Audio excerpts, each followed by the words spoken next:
Baba, Assalamu alaikum, my dear son. Amir wa alaikum assalam, Baba. Shall we go for a walk today? The weather looks beautiful. Amir, that sounds great. Let me grab my notebook. Baba, what is this notebook you're holding? Amir, oh, this has my favorite parts from all the prophet stories you told me. I read them during break time at school, and my friends love them. Baba, mashallah, that makes me so happy. You're truly a wonderful son. Amir, thank you. Baba, do you remember the part of the story we discussed yesterday? Amir, of course. It was about the first revelation, when Angel Gabriel appeared to Prophet Muhammad, and how he began teaching his close family and friends. Baba, excellent. Inshallah today, I will tell you the next part. The hardships the Prophet faced when he began spreading the message of Islam. Baba, alright. Listen carefully. For the first 3 years, the Prophet Muhammad shared the message of Islam quietly. He spoke gently, privately, and carefully, because the people of Makkah were deeply attached to their idols, and turning them away from this falsehood was not easy. Even after years of effort, the number of believers was only around 30. But these 30 believers were sincere, loyal, and dedicated. They loved the truth, they loved justice, and they loved Allah. However, many people in Makkah did not understand the Prophet's message. Some even made fun of him. Others said he had lost his mind, and many of the wealthy leaders felt threatened because Islam stood for equality, which meant they could no longer treat the poor and slaves unfairly. Slowly, anger began to grow in the hearts of the priests and tribal chiefs. One evening, the leaders of Quraysh gathered around the Kaaba. They complained that Prophet Muhammad was changing their traditions. They feared losing their power, so they decided to take action. Each one of us will punish anyone in our family who follows Muhammad. And so, persecution began. Families tortured their own sons and daughters. Slaves were beaten in the scorching desert. Stones were placed on their chests. Many were tied up and left hungry for days. But still, they refused to give up their faith. Only the Prophet himself was protected because his uncle Abu Talib and his dear companion, Abu Bakr, always stood by him. The leaders were frustrated that the Prophet was gaining followers despite their efforts, so they tried another plan to tempt him. They sent one of their best speakers, Utbah ibn Ura.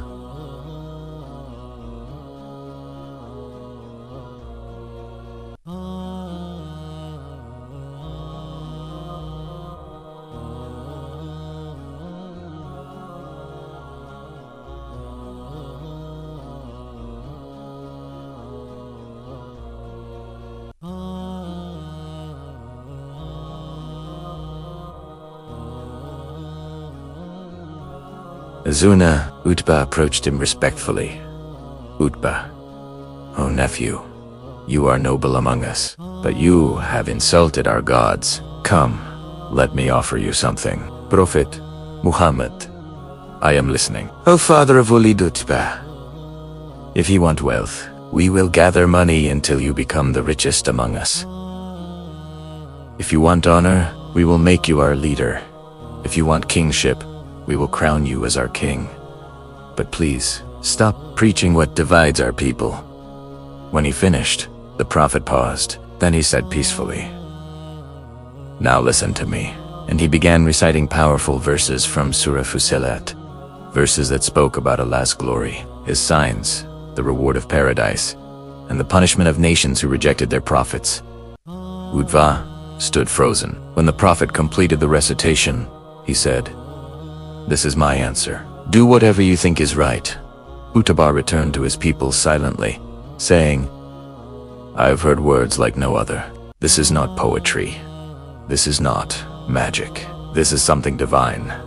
When the chiefs saw the temptation didn't work, they tried something else, forcing Abu Talib, the Prophet's uncle, to stop supporting him. The leaders approached Abu Talib and said, either stop your nephew, or we will fight him and destroy him. Abu Talib loved his nephew dearly, but he was also responsible for peace in Makkah. So he went to the Prophet, feeling sorrowful. Abu Talib, my dear nephew, please, spare me from this burden. Your people are angry. I fear for your safety. The Prophet's eyes filled with emotion. He replied softly but firmly, "Oh, my uncle, even if they put the sun in my right hand and the moon in my left, I will never stop calling people to the truth until Allah makes it victorious or I die upon it." The Prophet stood up to leave, thinking that his uncle would no longer protect him. But Abu Talib suddenly called out, "Come back, my nephew." With tears in his eyes, he said, "Go and preach whatever you wish. By Allah, I will never abandon you." Thus Abu Talib continued to protect him, even at the cost of angering his entire tribe. The chiefs now targeted anyone who accepted Islam. People were beaten, dragged, whipped, starved, and imprisoned. Women were insulted.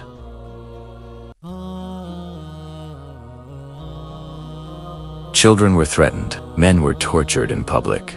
There were two hills, Ramada and Batha, where screams of the tortured echoed day and night. The only response the believers had was, "Allah is enough for us."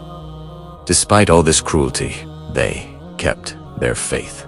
During these hard days, the Prophet heard of a just Christian king ruling Abyssinia, whose name was Al-Nayashiniga. He was known for his kindness, fairness, and willingness to protect the oppressed. So the Prophet quietly instructed some Muslims to migrate there. 15 families left their homes secretly to escape torture. This was the first hijrah in Islam. When they arrived in Abyssinia, the king welcomed them warmly and offered safety. More Muslims followed until their number reached nearly 100. The Quraysh were furious. They sent two envoys with gifts, demanding the king send the Muslims back. When the king summoned the Muslims, Ja'far ibn Abi Talib, the Prophet's cousin, stood to speak. The Quraysh were furious. They sent two envoys with gifts, demanding the king send the Muslims back. When the king summoned the Muslims, Ja'far ibn Abi Talib, the Prophet's cousin, stood to speak. Ja'far's famous speech, "O noble king, we were people lost in darkness. We worshipped idols. We mistreated the weak. We knew nothing of truth. Then Allah sent to us a man whom we knew to be honest and trustworthy. He taught us to worship Allah alone, to speak the truth, to treat others with kindness, and to stay away from evil. But our people tortured us, trying to force us back into disbelief. So we came to your land, hoping you would protect us." The king, moved to tears, said, "Not for a mountain of gold would I give you back to your enemies. You are safe in my land." And so the Muslims lived in peace. As Islam continued to spread slowly but steadily, the Quraysh grew more furious. Their anger reached a point where they decided to isolate the entire clan of the Prophet, the Banu Hashim. They wrote a harsh agreement, sealed it, and hung it inside the Kaaba. No one would marry into the family of the Prophet. No one would sell to them, no one would buy from them, no one would help them. Thus began the boycott of the Valley of Abu Talib, a painful and long period of suffering. The Prophet, his family, and all Muslims who belonged to Banu Hashim were forced to leave their homes. They stayed in a small valley surrounded by mountains. Food became scarce. Merchants increased prices so high that only the richest could afford them. Children cried from hunger. Women searched desperately for scraps of food. The nights were filled with painful silence. Still, the Prophet continued to preach with patience. And even though they were starving, the Muslims prayed every night, trusting Allah. 3 long years passed. Many noble people of Makkah, though not Muslim, felt sympathy for the suffering of the Prophet's family. They finally gathered courage and tore the agreement down. When the Prophet came out of the valley, he found the city different. Silent, cold. Not long after the boycott ended, tragedy struck. Khadija, the Prophet's beloved wife, his partner, his comfort, and the first believer, passed away. The Prophet was heartbroken. He sat by her place, remembering every moment of support she had given him. Soon after, another blow came. His uncle Abu Talib, who protected him for nearly 40 years, also passed away. The Prophet stood at his grave, eyes warm with tears, whispering a dua only Allah could hear. That year was known as Amul Hazun, the year of sorrow. With Makkah becoming dangerous, the Prophet traveled to a city about 100 kilometers away, seeking protection and hoping the people would listen to the message of Islam. But the leaders of Taif were cruel. Not only did they reject him, not only did they laugh at him, they also sent their slaves and children to mock and attack him. Stones rained upon him as he walked. Blood flowed from his feet. The pain was unbearable, yet he continued walking, asking only one thing: "Please, do not tell Quraysh about my visit." Finally, he found shelter in an orchard owned by two brothers. They sent a Christian servant named Adas to give him grapes. Adas meets the Prophet. "Adas, please, you look exhausted." "Prophet Muhammad Bismillah." Adas was shocked. "Adas, your people do not say such words." "Prophet, where are you from, Adas?" "Adas, I am from Nineveh." "Prophet,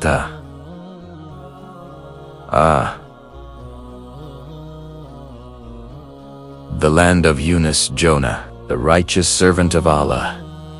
Adas' eyes widened. "Adas, how do you know Yunus?" "Prophet, he was a prophet, just as I am. Allah revealed to him just as he reveals to me." Hearing this, Adas fell to the Prophet's feet and kissed his hands. His heart filled with faith. That day, though Taif rejected him, Allah sent one believer to comfort him. After all the hardship, Allah blessed his beloved Prophet with a miraculous journey to reassure him. One night, the Prophet was sleeping near the Kaaba when Angel Gabriel came with a heavenly creature called Bir. With the speed of light, in a blink, the Prophet traveled from Masjid al-Haram gives Masjid al-Aqsa.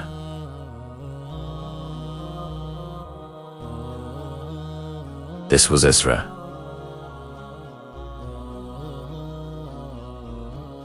The night journey. There he led the prayer with all the past prophets behind him: Adam, Nuh, Ibrahim, Musa, Isa, and many more. After that began Miraj.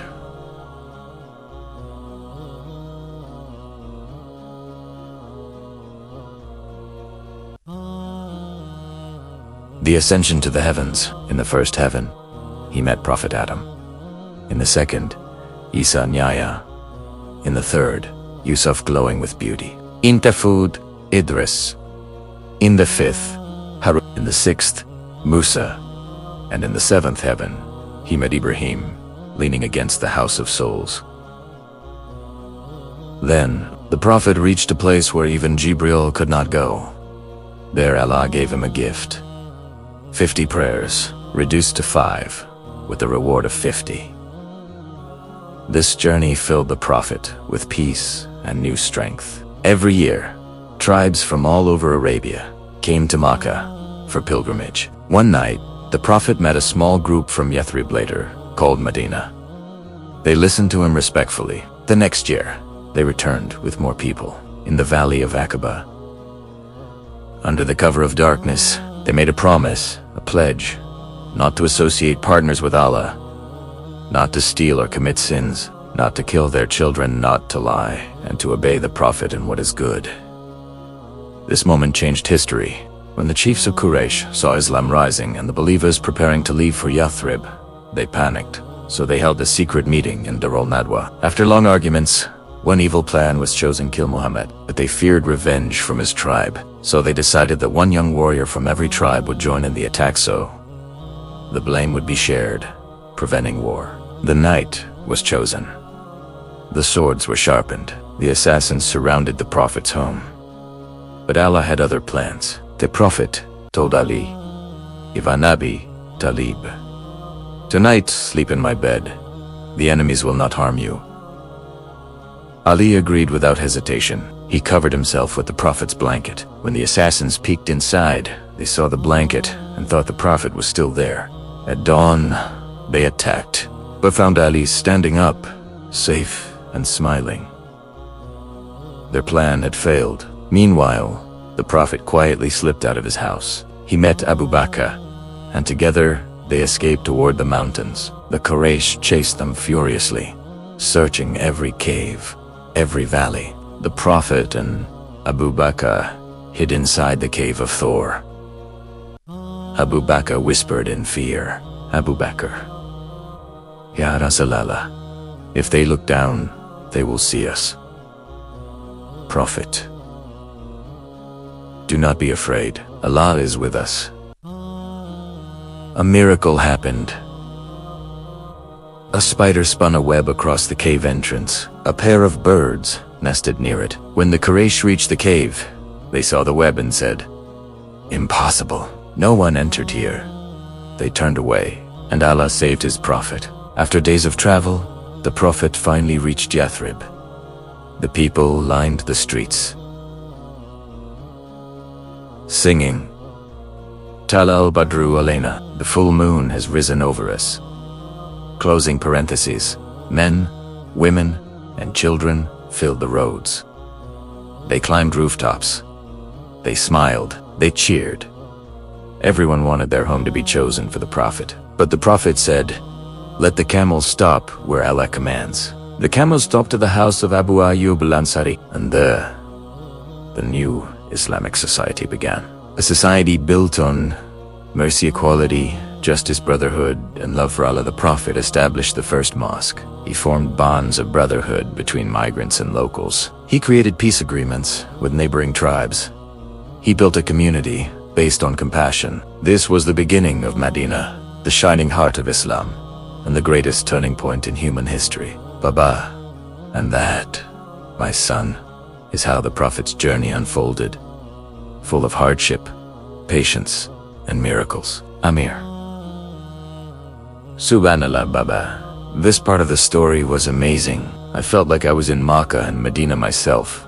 Baba, I'm glad you enjoyed it. Remember, my son, every difficulty comes with ease. Just like Allah supported his Prophet, he supports everyone who trusts him. Amir. Baba, can we continue tomorrow? I want to hear the battles, the treaties, and everything that happened next. Baba. Smiling inshallah. Tomorrow we begin the next chapter. The life in Mad.